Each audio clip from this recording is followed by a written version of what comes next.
वसमत तालुक्यातील रुंज या ठिकाणी आज एक धक्कादायक प्रकार घडलाय। शक्तीपीठ महामार्गासाठी जमिनीची मोजणी करण्यासाठी शासनाचे अधिकारी आले असता रुंज येथील शेतकऱ्यांनी त्यांना निवेदन देऊन परत पाठवले आहे। कोणत्याही परिस्थितीत आम्ही या महामार्गासाठी जमीन देणार नाही असे शेतकऱ्यांनी ठणकावून सांगितले।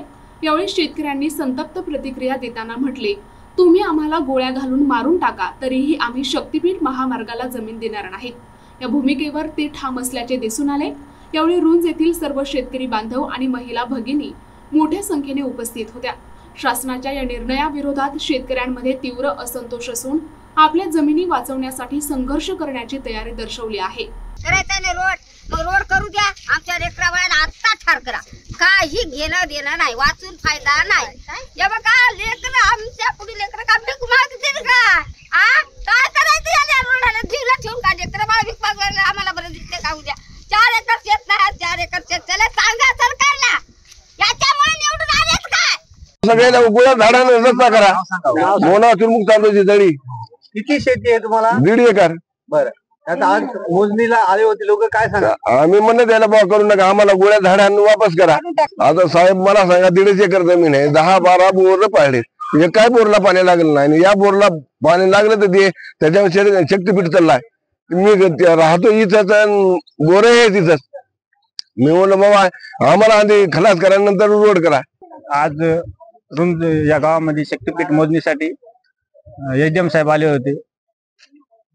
त्यासाठी आम्ही बाधित शेतकरी रुंज येथील सर्व शेतकरी आणि ते जे असं सांगायलेत की बाहेरगावचे शेतकरी आलेत, इथे एकही बाहेरगावचा शेतकरी नाही, सर्वला सर्व हे बाधित शेतकरी रुंज गावामधले आहेत।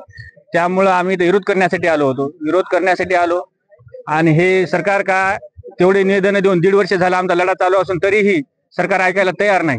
मग त्यासाठी आम्ही आता इथं निवेदन दिलं। आजचं निवेदन देऊन आम्ही एडीएम साहेबाला सांगितलं, याच्या पुढे जर आमच्या वावरामध्ये कोणी मोपायला येत असेल तर आम्ही शांततेमध्ये ऐकणार नाहीत, शांततेमध्ये सोडणार नाहीत। आणि तुमच्या मार्फत तुम्हालाही मीडियाला हात जोडून विनंती आहे, तुम्ही पण सरकारपर्यंत पोहोचा, आमच्या भावना व्यक्त करा। आमच्या गावामध्ये अधिकारी मोजा आले होते, मागे सावरगावचं म्हणून इथं आले होते, पण आम्हाला जमीन द्यायचीच नाही ना। कशामुळे याचं कारण सांगतो तुम्हाला। सगळे शेतकरी आमच्या या शेतीवर जीवन जगतात आणि शेती जर गेली तर या माणसानं करायचं काय? सरकारचं धोरण सगळं दुपटी आहे। कशामुळं?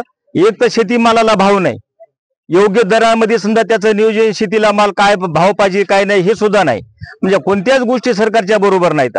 धड आम्हाला इलेक्ट्रिकलचं विद्युत आपलं लाईन बरोबर नाही, रोड बरोबर नाहीत, गावामध्ये कोणती व्यवस्था नाही।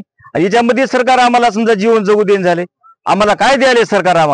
सरकार आमच्याकडून 28% प्रत्येक वस्तूवर कर घेतो, त्या बदल्यामध्ये आम्हाला सुविधा काय देत आहे? काहीच देत नाही सरकार आम्हाला। पुदळके, मी रुंज गावातला सरपंच। माझं पद गेलं तर हरकत नाही, मात्र रस्ता जाऊ द्यायचा नाही, ठाम निर्णय आमचा। कोणतं पद आहे तुमच्याकडे? सरपंच आहे मी रुंजचा, चालू सरपंच आहे। पद गेलं तर हरकत नाही, मात्र रस्ता जाऊ देणार नाही। रुंज मध्ये सगळं विरोध आहे। प्रतिनिधी नंदू परदेशी, NTV न्यूज मराठी, वसमत, हिंगोली।